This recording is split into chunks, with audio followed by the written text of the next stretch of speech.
So fruit has once again effed my life, and it was a short-lived experiment, and if I'm being honest with you, I can't 100% say that fruit was killing me on my carnivore diet. I was just noticing a lot more breakouts in between the eyes, liver area, and all through here, digestion. My body does not love sugar, but I've come to a point where I'm interested in doing a 1 day a week fruit flush after the dry fast. It writes itself. He's walking somewhere.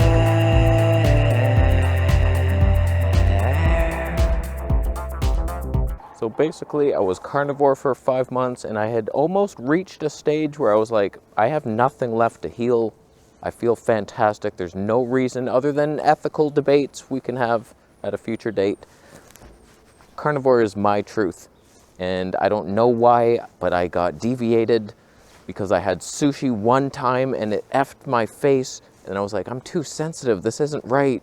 And the debate was, go back to carnivore and heal, or reintroduce other foods so I'm less sensitive and a more balanced approach. And that's the route I chose, and that backfired hard. So like, we're heading back to pure carnivore, but I had a bunch of fruit. So I took 3 days off, 0 fruit whatsoever. Then I did my dry fast, and my skin has cleared once again, almost, but it's in the right path. And then I had like a papaya and all these strawberries. So it was like, you know what? I'm going to that eclipse in Hamilton. I gotta travel, I gotta bring food.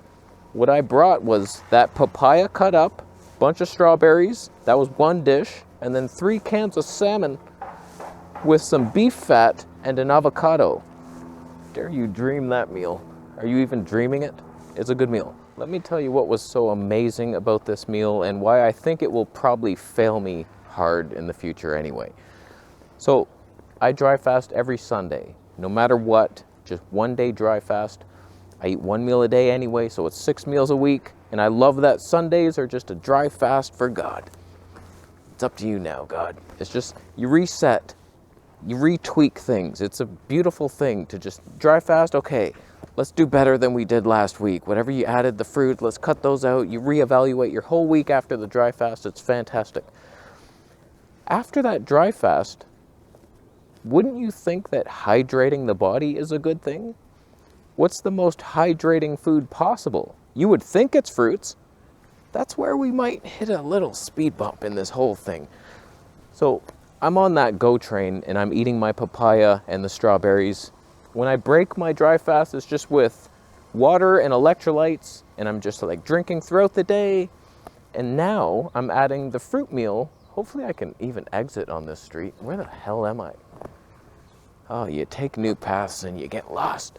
Oh, I'm definitely in the wrong neighborhood. Where did I go? Wow, that's a lot of question authority. Wow, this guy believes in a lot of stuff. A lot of interesting thoughts in this car. It was good times. Is it your car, sir? Okay, I'll leave. So let me just tell you, that fruit meal on the GO train was heaven. Literal heaven. I'm eating strawberries. I'm like, oh my God. After a day of dry fasting and you're allowed fruit, hydrating sweet fruit, bursting with flavors and vitamins and vitamin C for once. So good. And then the papaya, I left that one a little long. It wasn't great, but whatever. Good calcium to phosphorus ratio on that one. It's a good fruit. It's a tropical fruit. Just a little side rant on local versus very far away food. I went local in the summer last year, and it was mostly fruit, and I was eating all the local fruits, Canadian stuff, peaches, nectarines, melons, plums. My teeth have never got more damage sustained in their life. They almost fell out. I was getting brown spots, and I'm still trying to repair that damage from local, much better. You go take your 15-minute city and burn it. Have you looked into those? Those are fun times coming. So that fruit meal was pure heaven. And you know what I was expecting to happen? Since I did a dry fast the day before, I was expecting to just super soak up those fruity water bits and just absorb it all. and be like, oh, there's your hydration. Take that dry fast, boom, hydrated. Instead, what happened was I peed relentlessly for hours. It was annoying. I peed like once at the GO train. We went to the park, little half an hour walk, had to pee again. And then before the eclipse happened, peeing again. It was crazy. It was like I don't think you hold the water from fruit at all. You just pee it all out. The electrolyte balance is off. You have to salt your fruit or you'll pee it into next year.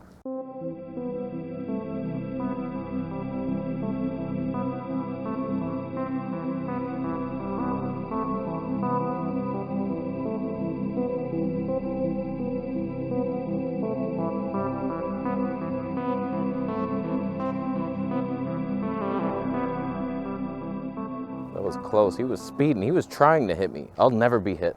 I will run across any street I want forever till the end of my days in slow motion. God will protect me. So fruit, you think it's hydrating?